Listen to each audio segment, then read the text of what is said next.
Halo semuanya, semoga semua dalam keadaan sehat dan bahagia hari ini. Pada kesempatan kali ini saya akan menyampaikan materi tentang analisis kimia kualitatif. Nah, mungkin kalian sering mendengar atau membaca berita, menonton berita, ditemukan makanan atau jajanan yang mengandung boraks. Kemudian ada juga sering berita kalau kosmetik mengandung logam berat atau bahan-bahan berbahaya. Nah, kira-kira bagaimana caranya untuk mengetahui dalam makanan ada boraksnya, dalam kosmetik ada logam berbahayanya? Nah, untuk mengetahui hal itu bisa dilakukan dengan cara analisis kimia. Jadi, makanan atau kosmetik tadi dianalisis secara kimia. Apa itu analisis kimia? Analisis kimia itu adalah jenis analisis yang dilakukan untuk mengetahui kandungan senyawa kimia yang terdapat pada sampel uji, baik secara kualitatif maupun secara kuantitatif. Jadi nanti seperti contoh tadi, makanan dan kosmetik yang ingin diketahui kandungannya bisa diuji. Jadi sampelnya diambil kemudian diuji secara kualitatif maupun secara kuantitatif. Nah, seperti pengertian analisis kimia tadi ini adalah menguji sampel secara kualitatif maupun secara kuantitatif. Jadi analisis kimia itu bisa dibagi menjadi dua. Ada analisis secara kualitatif, kemudian ada analisis secara kuantitatif. Nah, kemudian analisis kualitatif itu adalah untuk mengetahui keberadaan suatu unsur atau senyawa kimia. Jadi, apakah yang terkandung dalam suatu sampel itu diuji secara kualitatif. Misalnya, apakah yang terkandung dalam jajanan pasar. Nah, untuk mengetahui itu bisa dilakukan dengan uji kualitatif. Jadi untuk mengetahui keberadaan suatu unsur atau senyawa kimia dalam sampel. Kemudian ada analisis kuantitatif. Nah, ini untuk mengetahui kadar suatu zat. Jadi untuk menghitung berapa kadarnya. Jadi di kualitatif untuk menentukan apa yang terkandung di dalam suatu sampel. Kemudian di kuantitatif dihitung berapa kadarnya. Jadi itu analisis kimia, ada kualitatif dan kuantitatif. Yang kualitatif untuk mengetahui apa yang terkandung, yang kuantitatif untuk mengetahui berapa kadar kandungannya itu. Nah, itu analisis kualitatif dan kuantitatif. Nah, untuk kesempatan kali ini saya akan menjelaskan tentang analisis kualitatif. Analisis kualitatif yang pertama, dasar dari analisis kualitatif. Dasarnya adalah tidak ada dua zat yang berlainan yang seluruh sifatnya sama. Jadi itu dasar dari analisis kualitatif. Jadi setiap zat yang berbeda pasti memiliki, atau setiap dua zat yang berlainan pasti memiliki perbedaan. Misalnya gula dan garam. Gula dan garam ini kalau dilihat secara fisik hampir sama, warnanya hampir sama, bentuknya juga hampir sama. Nah, walaupun dia punya kesamaan, banyak kesamaan, tapi pasti ada sifat-sifat yang berbeda dari gula dan garam yang dapat membedakan antara gula dan garam. Nah, itu dari dasar dari analisis kualitatif.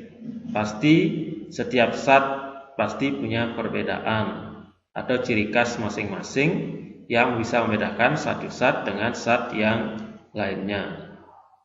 Itu dasar analisis kualitatif. Setiap zat pasti punya perbedaan. Kemudian pelaksanaan analisis kualitatif. Pelaksananya adalah yang pertama, memeriksa atau mengamati sifat bahan. Jadi seperti tadi untuk membedakan gula dan garam, jadi periksa sifat bahannya, warnanya bagaimana, bentuknya bagaimana, kemudian mungkin rasanya bagaimana. Jadi itu tahapan pertamanya. Kemudian menafsirkan hasil pengamatan melalui perbandingan dengan sifat yang sudah dikenal.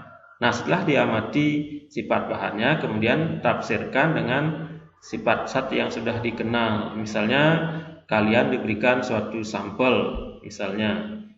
Nah, disuruh menentukan apakah sampel ini. Nah, jadi kalian pertama periksa dulu, amati sifat-sifat dari bahan itu. Misalnya lihat warnanya, bentuknya, kemudian rasanya. Ya, misalkan kalian dikasih zat A, disuruh menentukan zat A ini adalah apa. Misalnya kalian rasakan. Nah, ternyata itu asin. Nah, dari hasil pengamatan bahan itu, kemudian kalian bandingkan dengan sifat yang sudah dikenal. Nah, dari rasa asin itu kira-kira sifat zat apa yang asin?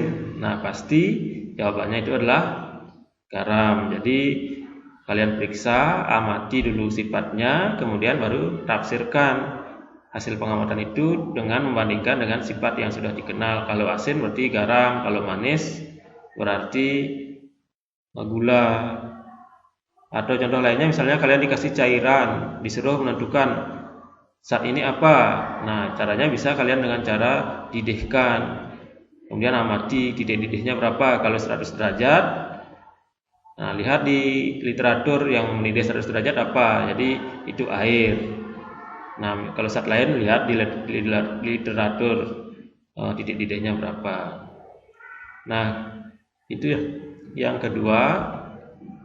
Kemudian, nah agar bisa membandingkan dengan sifat yang sudah dikenal, berarti kalian harus mengenal sifat-sifat berbagai bahan, jadi sifat fisika maupun sifat kimianya.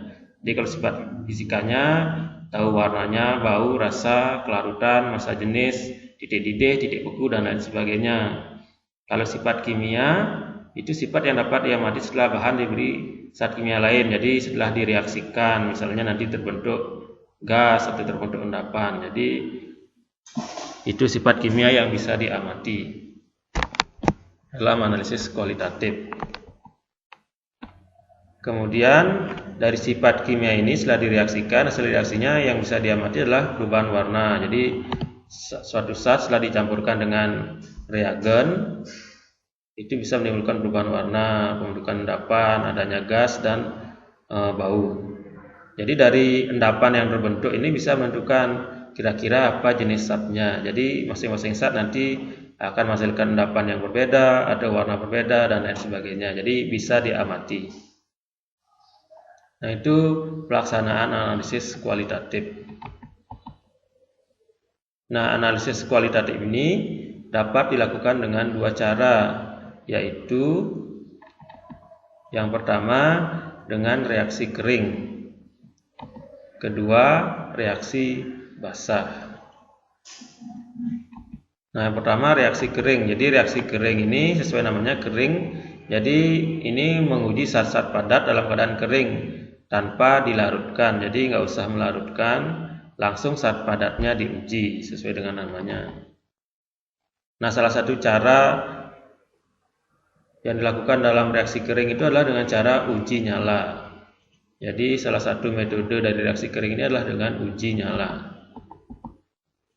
Nah, kalau uji nyala itu digunakan untuk mengidentifikasi keberadaan ion logam dalam jumlah yang relatif kecil pada sebuah senyawa. Jadi ini untuk mengidentifikasi ion logam. Jadi sampelnya nanti dibakar, kemudian dilihat warna nyalanya. Jadi masing-masing ion logam memiliki warna yang berbeda-beda nanti. Jadi uji nyala ini nanti menggunakan nyala Bunsen dan kawat nikrom. Nah, ini alat-alat yang digunakan dalam uji nyala ya. Nah, ini adalah pembakar spiritus. Kemudian ini ada Bunsen, jadi bisa menggunakan salah satu. Kalau ada Bunsen bisa menggunakan Bunsen. Kalau tidak ada bisa menggunakan pembakar spiritus. Kemudian ada namanya kawat nikrom. Nah, kawat nikrom ini digunakan untuk menguji sampelnya nanti. Jadi langkahnya adalah kawat nikrom pertama dibersihkan dengan HCl. Tujuannya membersihkan kawat nikrom ini adalah biar tidak ada kontaminan di dalam kawat nikrom ini. Jadi nanti sampel yang diuji akan ditaruh di sini, di lubangnya ini. Nah, biar tidak ada kontaminan yang mengganggu, kawat nikrom ini pertama harus dibersihkan. Nah, caranya membersihkan adalah kawat nikrom dicelupkan ke HCl, kemudian dibakar. Nah, kalau misalnya saat membakar di api, warna nyala apinya berubah, itu artinya dalam kawat itu ada kontaminan, ada zat yang mengganggu. Sehingga kawat nikrom ini perlu dibersihkan lagi. Jadi dicelupkan di HCl lagi, kemudian dibakar sampai warna nyala apinya ini tidak berubah. Nah, itu artinya kawat nikromnya sudah bersih. Nah, kalau sudah bersih, baru kawat nikrom ini dicelupkan di sampel yang mau diuji. Setelah dicelupkan, jadi diisi sampel di sini, kemudian dibakar di apinya. Kemudian lihat warna nyala apinya. Jadi bagaimana warna nyalanya? Nah, ion-ion logam ini memiliki warna nyala yang berbeda-beda. Jadi kalau kalian menguji ion logam dengan uji nyala, jadi seperti ini nanti nyala yang bisa dilihat.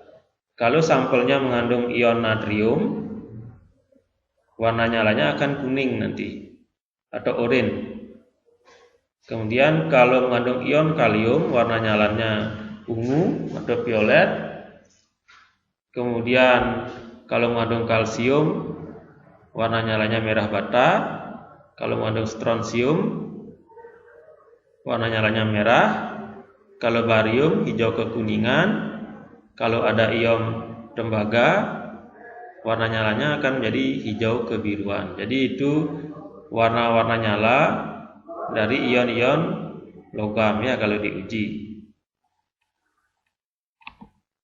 Nah, ini contohnya. Jadi yang mengandung ion strontium warnanya merah. Kalau kalium warna nyalanya nanti ungu. Natrium, kemudian ini ion barium. Ada hijaunya, hijau kekuningan. Nah, ini kalau menguji ion kalsium. Ini warna nyalanya akan berubah. Jadi beda warna nyala apinya awalnya seperti ini, kemudian dikasih sampel nanti jadinya seperti ini, berubah warnanya sesuai dengan kandungan yang terdapat dalam sampelnya. Nah, yang kedua ada reaksi basah. Tadi reaksi kering, sekarang reaksi basah. Reaksi basah itu dilakukan dengan cara zat yang akan dianalisis dilarutkan lebih dahulu dalam suatu pelarut yang tepat. Jadi zat yang akan diuji sampelnya itu dilarutkan dulu, baru kemudian dianalisis dengan cara menambahkan reagen-reagen atau reaksi.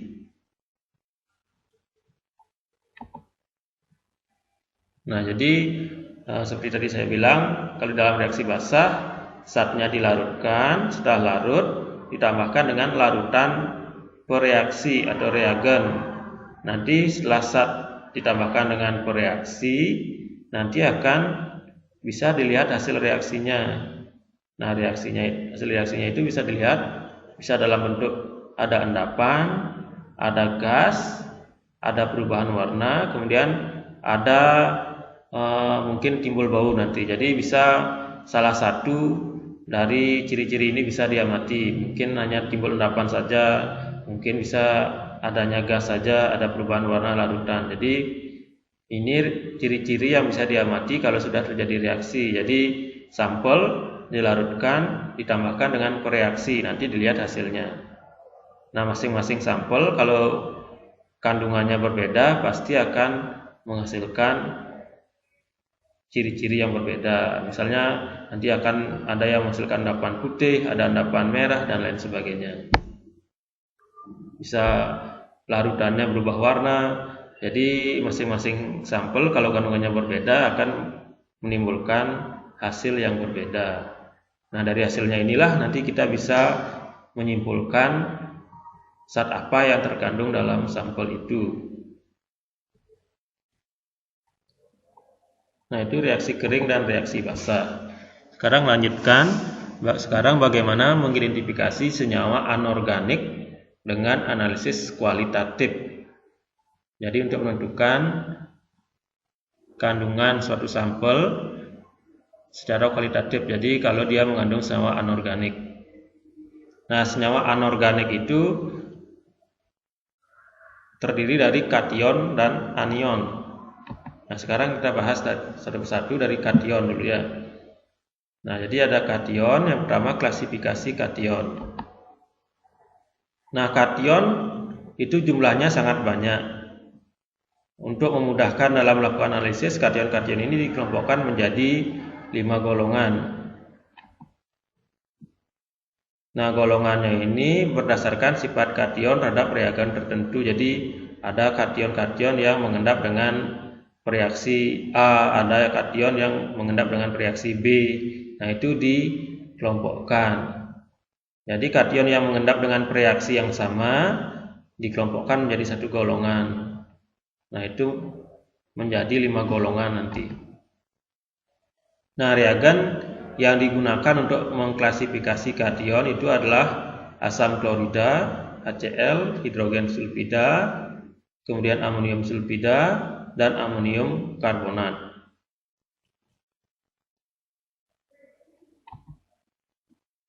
Nah, klasifikasi kationnya sebagai berikut. Yang pertama ada golongan 1. Nah, kation golongan 1 ini membentuk endapan dengan asam klorida encer.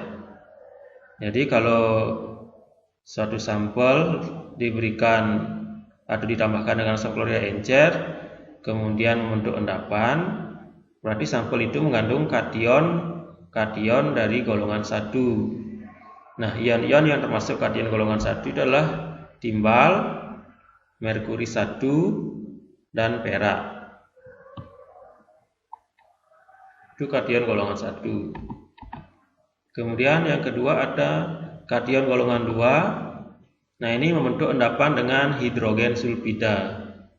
Jadi kation-kation ini akan membentuk endapan kalau ditambahkan dengan hidrogen sulfida. Nah, kation yang membentuk endapan dengan hidrogen sulfida ini digolongkan menjadi kation golongan 2. Nah, kation golongan 2 ini dibagi menjadi 2 lagi, 2A dan 2B. Nah, yang termasuk kation golongan 2 adalah merkuri 2, tembaga, bismut, dan kadmium. Kemudian golongan 2B itu arsen 3, arsen 5, stibium 3, stibium 5, timah 2, timah 3, dan timah 4. Jadi itu adalah kation-kation yang mengendap jika ditambahkan dengan hidrogen sulfida. Kemudian kation golongan 3. Kation ini mengendap bila ditambahkan dengan amonium sulfida. Nah, yang termasuk kation golongan ini adalah kobal 2, nikel 2, besi 2, besi 3, kromium 3, aluminium, seng, dan mangan 2. Itu kation golongan 3. Kemudian ada kation golongan 4. Nah, ini membentuk endapan bila ditambahkan dengan amonium karbonat. Nah, kation golongan ini adalah kalsium, strontium, dan barium. Kemudian kation golongan 5. Nah, kation golongan 5 inilah kation golongan sisa. Jadi kation-kation ini tidak bereaksi dengan reagen golongan sebelumnya. Jadi ditambahkan reagen apa saja tidak bereaksi. Jadi tambahkan HCl tidak bereaksi, tambah hidrogen sulfida tidak bereaksi, tambah amonium sulfida tidak bereaksi, tambah amonium karbonat tidak bereaksi. Nah, itu adalah kation-kation dari golongan 5. Yang termasuk kation golongan 5 ini adalah magnesium, natrium, kalium, dan amonium. Jadi itu golongan-golongan kation. Jadi nanti kalau kalian dikasih suatu sampel, coba sebutkan di dalam sampel ini ada kation apa. Nah, seperti itu misalnya. Nah, nanti tugas kalian yang pertama adalah pisahkan dulu, cari golongan dari kation itu. Kira-kira dalam sampel itu ada terdapat kation golongan berapa. Nah, untuk mengetahuinya, pertama kalian tambahkan reaksi ke dalam sampel itu. Pertama kalian tambahkan reaksi golongan 1, yaitu hidrogen klorida atau HCl. Kalau ditambahkan hidrogen klorida, dia mengendap, berarti dalam sampel itu ada kation golongan 1. Jadi kalau dia mengendap ada kation golongan 1, berarti kemungkinan dalam sampel itu ada timbal, merkuri atau perak. Nah, kalau sudah tahu itu golongan 1, berarti tinggal menguji apakah dalam sampel itu timbal atau merkuri atau perak. Seperti itu. Nanti ada masing-masing ujinya, masing-masing kation ini ada ujinya masing-masing. Bagaimana menguji timbal, bagaimana menguji merkuri, bagaimana menguji perak, ada cara ujinya masing-masing. Nah, kalau dalam sampel ditambahkan HCl tidak mengendap, berarti bukan golongan 1 yang ada di dalam sampel itu. Kemudian lanjutkan lagi, coba tambahkan dengan hidrogen sulfida H2S. Nah, kalau tambahkan H2S mengendap, berarti di dalam sampel itu akan ada kation golongan 2. Baru kemudian nanti uji masing-masing anggota dari golongan 2 ini. Kalau tidak mengendap, berarti bukan mengandung kation golongan 2, kemungkinan mengandung golongan 3. Dicek lagi dengan menambahkan reaksi golongan 3. Itu adalah amonium sulfida. Nah, kalau tidak mengendap dengan golongan 3, berarti kemungkinan dia golongan 4. Dicek lagi, kalau golongan 4 dicek dengan amonium karbonat dia timbul endapan, berarti dia termasuk kation golongan 4. Kalau tidak mengendap, berarti dia termasuk kation golongan 5. Nah, itu penggolongan kation-kationnya. Sekarang lanjutkan bagaimana mengidentifikasi kation. Jadi setelah tadi misalnya kalian tambahkan suatu sampel tambahkan reaksi HCl terbentuk endapan, berarti di sana di sampel itu ada kation-kation dari golongan 1. Nah, biar tahu jenis sampelnya apa secara spesifik, apakah mengandung timbal atau perak atau merkuri 1, maka harus diidentifikasi kation golongan 1-nya. Jadi diuji apakah sampel itu mengandung timbal, apakah mengandung merkuri atau mengandung perak. Jadi masing-masing kation ini punya hasil yang berbeda nanti kalau ditambahkan reaksi yang lain. Nah, mulai dari yang pertama. Jadi kalau ion timbal kalau ditambahkan asam klorida, dia akan menghasilkan endapan putih. Jadi dia akan membentuk PbCl2. PbCl2 ini berupa endapan putih. Jadi reaksinya Pb2+ tambah 2Cl- menghasilkan PbCl2. Nah, tanda panah turun ini artinya timbul endapan. Kemudian kalau ditambahkan hidrogen sulfida, dia akan menghasilkan endapan hitam dari timbal sulfida PbS. Jadi kalau Pb2+ atau ion timbal tambahkan hidrogen sulfida, dia akan menghasilkan timbal sulfida PbS. Nah, PbS ini dalam bentuk endapan hitam. Jadi yang bisa diamati adalah dia berbentuk endapan hitam. Ini reaksinya. Kemudian kalau ditambahkan amonia, akan timbul endapan putih dari timbal hidroksida atau PbOH2. Jadi dia akan menghasilkan timbal hidroksida. Nah, bagaimana caranya mengamati terbentuk timbal hidroksida? Itu dilihat dari endapan yang terbentuk, jadi endapan putih. Kemudian ditambah natrium hidroksida menimbulkan endapan putih dari timbal hidroksida. Kemudian ditambah asam sulfat, timbul endapan putih dari timbal sulfat. Kemudian ditambah kalium iodida, terbentuk endapan kuning dari timbal iodida. Nah, itu identifikasi ion timbal. Kemudian ada ion merkuri 1. Nah, ion merkuri 1 tambah asam klorida itu endapan putih. Jadi sama kayak ion timbal tadi, karena dia satu golongan, tambah asam klorida membentuk endapan putih dari Hg2Cl2. Jadi kalau ion merkuri ini ditambahkan dengan asam klorida, dia akan membentuk Hg2Cl2 yang berupa endapan putih. Jadi ini endapan ya. Kemudian hidrogen sulfida, jadi ion merkuri 1 tambah H2S akan terbentuk endapan hitam dari HGS. Kemudian ditambah amonia terbentuk endapan hitam juga. Jadi ini berupa endapan hitam. Kemudian natrium hidroksida, jadi merkuri tambah natrium hidroksida terbentuk endapan hitam merkuri 1 oksida. Kemudian yang terakhir ditambahkan kalium iodida akan terbentuk endapan hijau. Jadi ini berupa endapan hijau nanti Hg2I2. Nah, itu ion merkuri.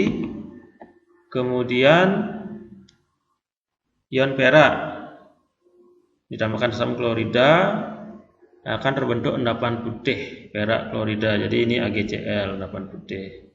Hidrogen sulfida akan membentuk endapan hitam dari perak sulfida. Nah, ini perak sulfida namanya, terbentuk endapan. Kemudian amonia terbentuk endapan coklat perak oksida. Nah, ini perak oksida. Kemudian ditambah natrium hidroksida terbentuk endapan coklat perak oksida. Nah, ini perak oksida. Kemudian tambah kalium iodida terbentuk endapan kuning perak iodida. Nah, ini perak iodida.